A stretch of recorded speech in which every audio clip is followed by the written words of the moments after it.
Cheryl, could you tell us some of your thoughts about the importance of music in the liturgy? Well, as I prepared for this, I was thinking, when I was little, I walked into church, I really didn't realize who was there.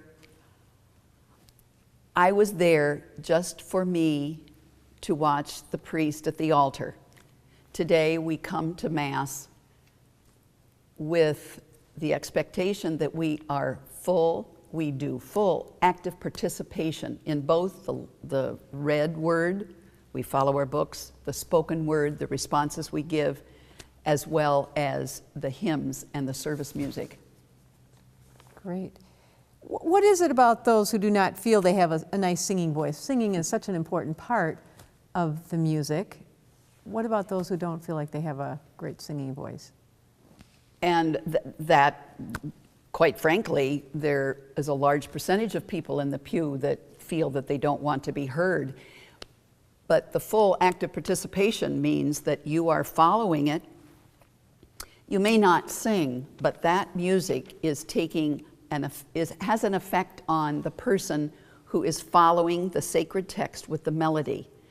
We've all probably learned facts in our classrooms when we were little with the things that the teacher wanted us to learn that would be set to a melody. We could learn those facts so much faster. 50 Nifty United States, ABC song. Cheryl, how is the music chosen for the liturgy? I will look at the readings of the day, and because Father Wolf is a wonderful musician, he places a sign by all of the hymns that he would prefer, and then I get to choose the ones that, with new ones and old ones, that the choir and the congregation would do well with. Basically, we look at the message of the readings, and thereby the music is chosen.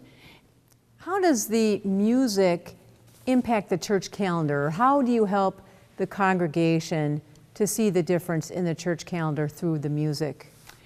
Just as they walk in and see the visual has changed, the color of the linens, etc., the music, the service music usually changes. As far as Our Lady of the River goes, we've been blessed to learn 5 of the settings for the masses, and we change them at ordinary time, a different one for Lent, Advent, Easter, Christmas. And the change, for example, like Lent, we used the Belmont Mass, which is more of a chant, seeming that it would portray the somber of Lent. Is there anything else that you must keep in mind over and above the selection of the music? Well, I have learned so much through this with a past that the expectations of performance were the seeking recognition. Did you do a good job? Or that was what we base a performer bases their success on. And quite frankly, that has to take a second or a back seat to what we do as music ministers. If we've prepared our cantors, our accompanists, and our musicians, they have good posture, they're prepared, and they know what they're singing. How do you prepare your musicians, your cantors? With practice, and if especially the cantors, a lot of us don't feel comfortable at a microphone, so we work with them one-on-one. And a lot of times now, as we try to bring our youth in, we pair a veteran cantor so that the youth can stand and sing with the veteran, and as time goes on, they will be able to do it by themselves. Tell me a little bit about instrumentation. What's effective, what's appropriate in the liturgy? Many of the music ministers have done a beautiful job with instrumentation and arranging hymns for special occasions with instruments. We also have to, we take what talent we have and we prepare the liturgies in that respect. And I'm probably, I would like to say the voice is the most important to me. Can you tell me anything about choir size or how you determine how many voices you need to have to celebrate a liturgy in a meaningful way? You know, through the years, I thought we needed a large choir in order to make myself feel like I've done a good job. And quite frankly, when we have a Sunday where the choir has been invited to sing and only 4 show up, you know, I feel blessed because most generally they are the 4 voices needed and the harmony is just what, and I have to take us, there's the example, I have to take, a performance has to take a back seat. We're doing exactly what we're called to do and using the resources that we have. Ken, how does your parish foster the full, conscious, and active participation of everyone in the liturgical life of the parish? I think the answer to that question is inherent in the question itself. Our liturgy commission here uses full, active, conscious participation directives to at its core, to do everything that we do. Our focus is there on full, active, conscious participation. From that, we're able to have as many people as we can involved in the liturgy, in various liturgies. It pushes us to be a welcoming community. It pushes us to follow the norms of the general instruction of the Roman Missal, to perform the liturgies by the order of the Mass, the way we're supposed to do things, but at the same time be open and free, have good music. Exactly. What does it mean to be full conscious participation? What does that mean to you? To me personally, it means when I'm there, I'm engaged in the liturgy.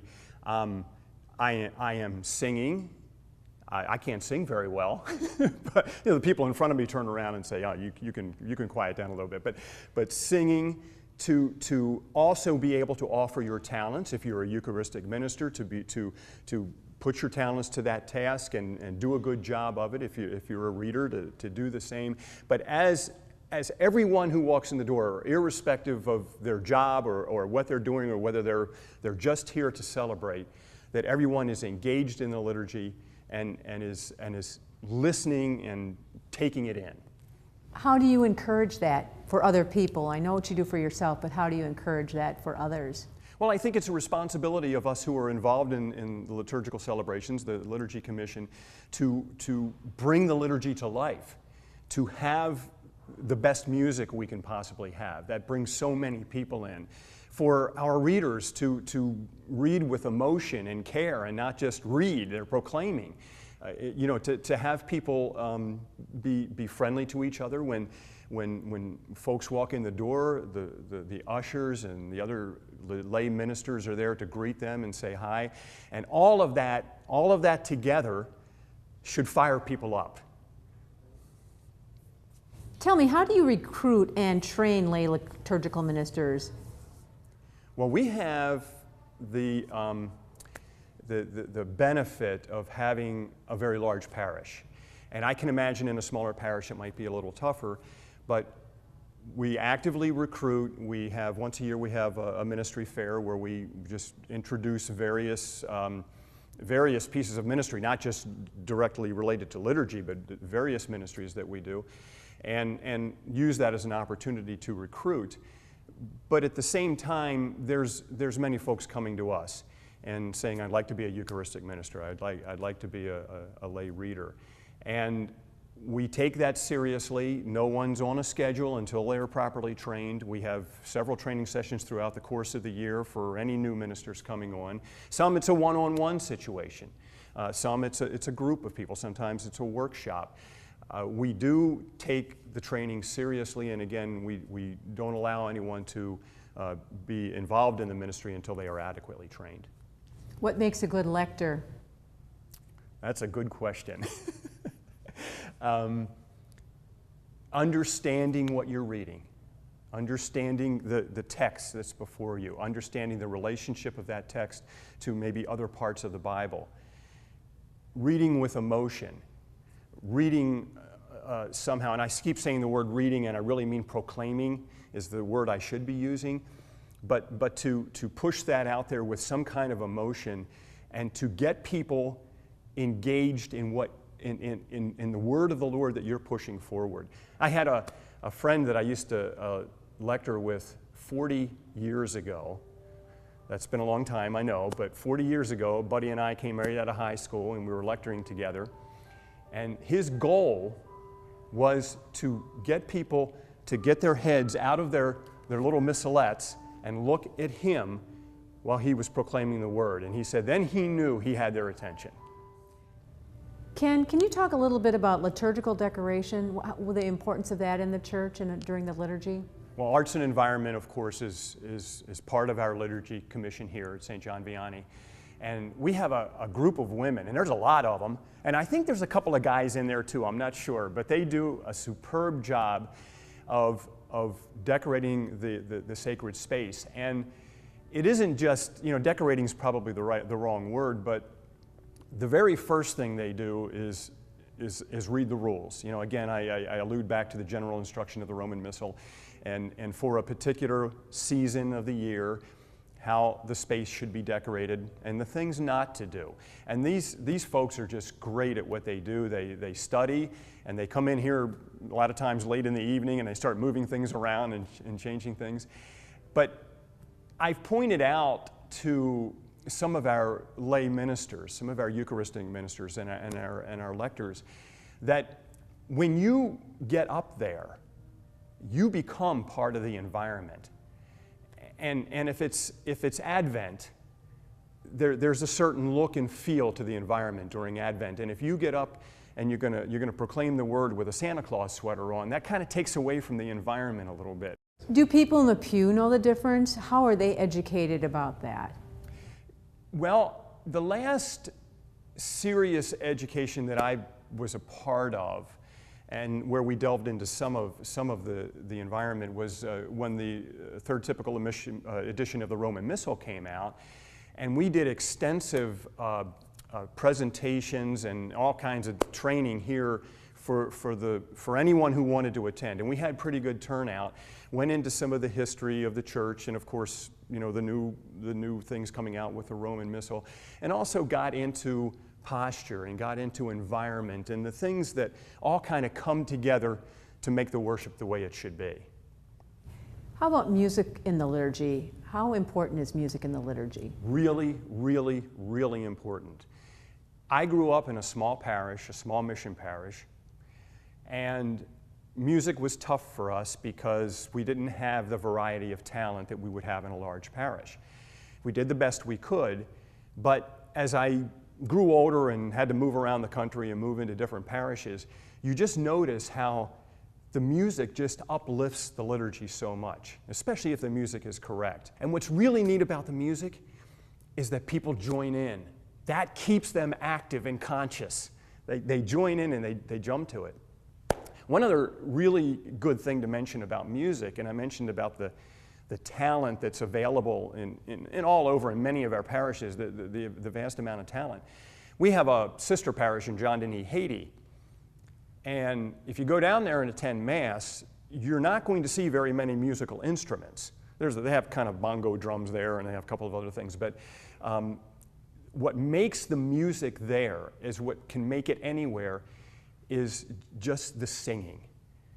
You're at weekday Mass in Haiti, and I can't understand anything because I don't speak Creole, but you're there and the music just starts. People just start singing, and they sing throughout the Mass, and I'm talking about a weekday Mass, and it's an hour long, and it sounds beautiful.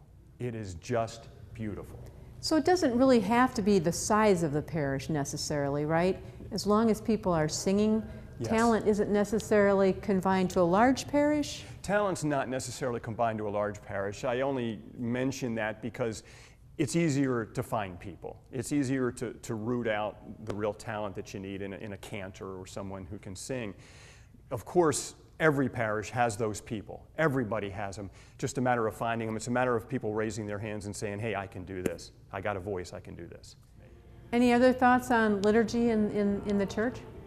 It's really, really important. It pulls us all together in everything we do. So many people are involved in so many different ministries.